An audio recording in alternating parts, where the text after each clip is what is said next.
ত্রয়োদশ জাতীয় সংসদ নির্বাচনের তফসিল ঘোষণার পরও দেশে রাজনৈতিক হত্যা অব্যাহত আছে।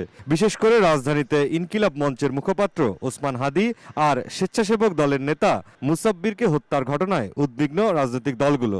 এছাড়া জুলাই অভ্যুত্থানের সময় থানা থেকে লুট হওয়া সব অস্ত্র এখনও উদ্ধার না হওয়ায় উদ্বিগ্ন রাজনীতিকরা।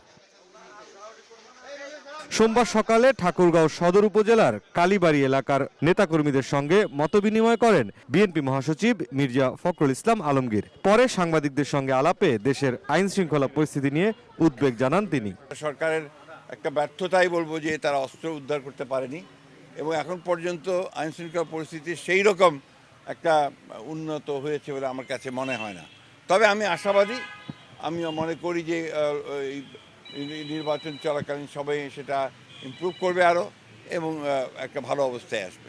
বিএনপি ক্ষমতায় গেলে ভারতের কাছ থেকে পানির ন্যায্য হিস্সা আদায় করা হবে বলেও জানান মির্জা ফখরুল।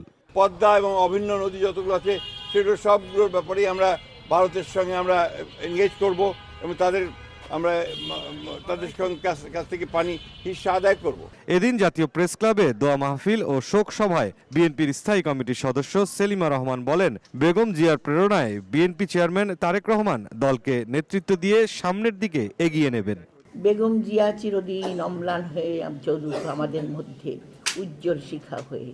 আমরা যেন তার আদর্শ, তার চিন্তা চেতনা এবং তারই যে যোগ্য উত্তরাধিকার আমাদের চেয়ারম্যান জনাব তারেক রহমান, তিনি যে এখন দেশ গড়ার পরিকল্পনা করেছেন, তিনি বলেছেন একটি কথা, রাষ্ট্র সংস্কারের পাশাপাশি আমাকে মানুষের যে স্বাভাবিক জীবনযাত্রা সেটাকে কিন্তু আমাদেরকে আগে ঠিক করতে হবে। এছাড়া রাজধানীর শেরে বাংলা নগরে এক আলোচনায় যোগ দেন দলের স্থায়ী কমিটির 2 সদস্য। জানান, সরকার ও বিরোধী দল উভয়ের উপরই শ্রমিক অধিকার নিশ্চিতের দায়িত্ব বর্তাবে। মুরসালিন হক জুনায়েদ, সময় সংবাদ, ঢাকা।